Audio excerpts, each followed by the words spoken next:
Rajkot crime બ્રાન્ચની ટીમને તેવી માહિતી મળેલ હતી કે બે ઇસમો જેમાં આકાશ પટેલ ઉર્ફે અક્કી અને બિલાલ શાહ એ બંને દ્વારા છેલ્લા 1 મહિનાની અંદર અનેક લોકોની સાથે ગાડીઓ ભાડે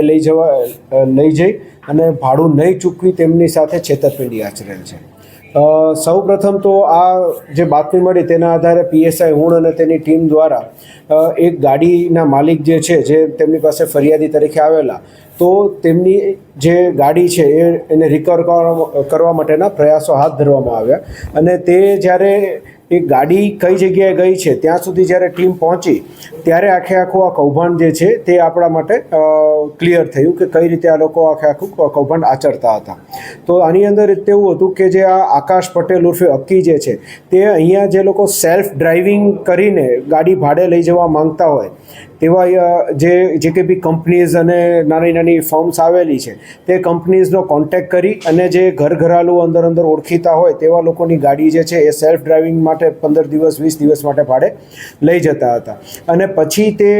ગાડી જે છે એ બિલાલને આપતો હતો અને બિલાલ આ ગાડીઓનો ઉપયોગ ક્યાંક ને ક્યાંક પોતાના બીજા અવૈધ ધંધા છે કે જેમાં એ ડીઝલ ચોરીના કૌભાંડ સાથે પણ સંકળાયેલો છે તો તેના માટે આ ગાડીઓનો ઉપયોગ કરતો અને તેના આ કેમ કે અવૈધ ધંધા માટે આ ગાડીઓનો ઉપયોગ કરતો એટલે જે રૂટીન ભાડું આવતું હોય એના કરતાં દોઢું કોઈ વાર ડબલ ભાડું પણ એ ચૂકવી દેતો હતો અને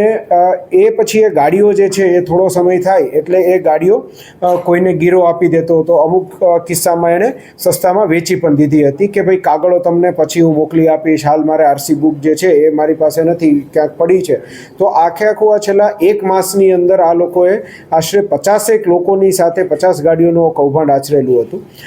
જે ટોટલ કૌભાંડની કિંમત આપણે જોઈએ તો 3,60,00,000ની આસપાસની ગાડીઓની કિંમત થાય છે, જેમાંથી ક્રાઇમ બ્રાન્ચ દ્વારા હાલ 47 ગાડીઓ 3,51,00,000 રૂપિયા આસપાસની રિકવર કરવામાં આવેલી છે અને અલગ અલગ પોલીસ સ્ટેશનમાં ફરિયાદીઓ દ્વારા ગુના દાખલ કરવામાં આવે છે, જેમાં બી ડિવિઝનની અંદર 1 ગુનો છે, 1 ગુનો ભક્તિનગરમાં છે, 2 રાજકોટ તાલુકામાં ગુના દાખલ થયેલા છે અને આ તમામ ગુનાઓ જે છે તેની તપાસ હાલ ક્રાઇમ બ્રાન્ચ દ્વારા ચલાવવામાં આવી રહી છે। આ બિલાલ જે છે એમાં એવું છે કે ગાડીઓનો જે ઉપયોગ જે છે એ કેમ કે એ પોતાના જ બીજા ડીઝલ ચોરીના અવૈધ ધંધા માટે કરતો હતો એટલે અલગ અલગ જગ્યાએ વાડામાં એમાં શરૂઆતના જ્યારે એ લઈ જતો હોય ત્યારે રાખી દેતો અને પછી તો એ વેચી દેતો એટલે જે ખરીદનાર ઇસમ પાસે આ ગાડીઓ રહેતી અને ખરીદનાર ઇસમો જે છે એમને પણ એણે ઝાંસામાં લીધેલા હતા કે અમુક લોકોને એણે ગીરો ગાડી આપેલી હતી એટલે કે 2 મહિના 3 મહિના પછી પૈસા ચૂકવીને ગાડી છોડાઈ જશે એમ કહેલું હતું। અમુક લોકોને એણે એવું કીધું કે હું તમને 10-15 દિવસની અંદર આના ગાડીના કાગળો પહોંચતા કરી દઈશ, પછી તમે લોકોને આપણે આરટીઓની અંદર તમારા નામે ચડી જશે। આ રીતે બંને બાજુ એ લોકોએ છેતરપિંડી આચરી। સૌરાષ્ટ્રની અંદર એ રાજકોટ રૂરલના અમુક ગામડાઓની અંદર ગયેલી છે, મોરબી પડધરી બાજુ ગયેલી છે, જામનગરની અંદરથી આપણે રિકવર થયેલું છે અને અમુક ગાડી કચ્છ બાજુથી આ ગાડીઓ રિકવર થયેલી છે। હાલ આપણે ટોટલ 3 ગાડી રિકવર કરવાની બાકી છે એટલે તેના પ્રયાસો શરૂ છે અને આ સિવાય પણ બીજી ગાડીઓ 5 થી 6 અમને બાતમી મળી છે કે એણે વેચી આ રીતે છેતરપિંડી કરેલી હોઈ શકે છે એટલે ફરિયાદીઓનો સંપર્ક કરી અને તેમાં પણ આગળ કાયદેસરની કાર્યવાહી કરીશું। સાંજ સમાચાર ફેસબુક પેજને લાઇક કરો, વિડીયો શેર કરો અને વધુ વિગતવાર સમાચાર માટે sanssamachar.net વિઝિટ કરો।